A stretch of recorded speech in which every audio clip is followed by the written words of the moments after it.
मोहन साहू के स्वर में माया दे के छोड़ देबे का। तोर माया के भूल भूलैया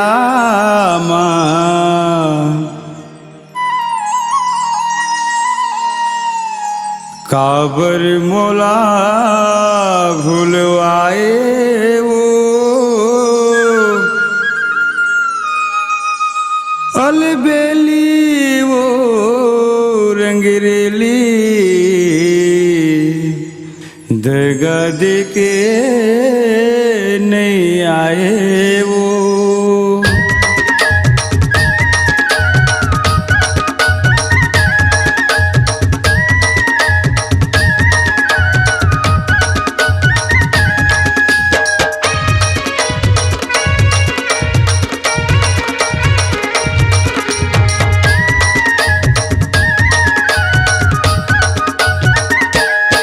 मोर दीवानी मोला माया दे के छोड़ देबे का। मोर दीवाना मोला माया दे के छोड़ देबे का।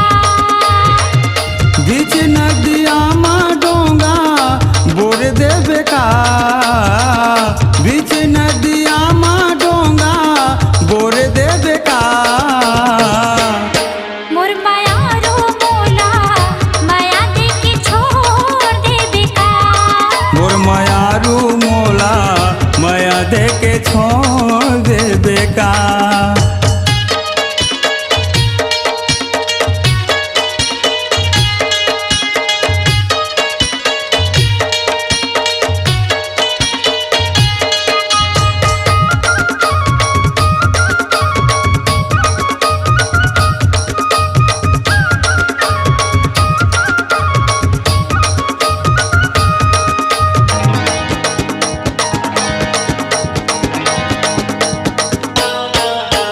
मोहनी माया मा फसाए मोला अब का होगे बैरी तोला। देवरा लतारी साडरे माया पीरित ला जना डारे।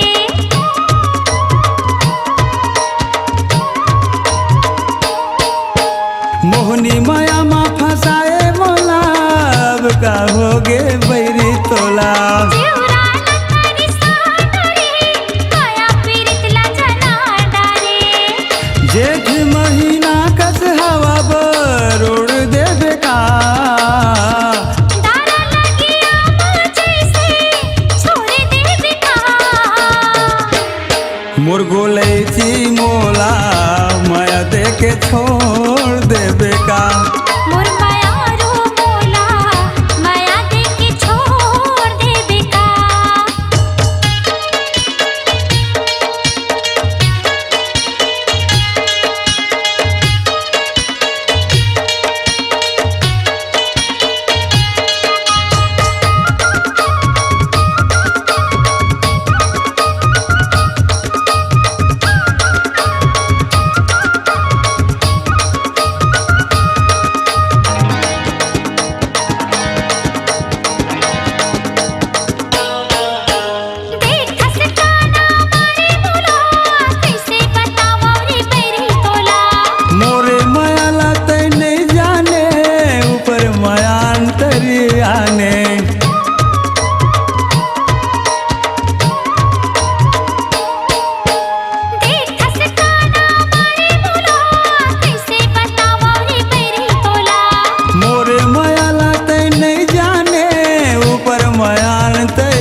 रे रानी मैं कहाँ पावा।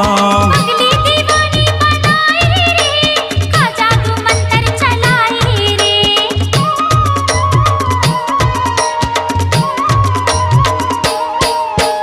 का कहो मैं काला बताओ, तोला रे रानी मैं कहाँ पावा।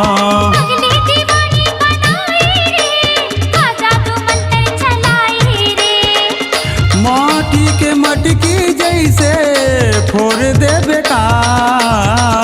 बांधे हम प्रीत की डोरी, तोरे दे बिका। मोर दीवानी मोला मैं दे के छोड़ दे बेका। मोर दीवाना बोला, माया दे के छोड़ दे बिका।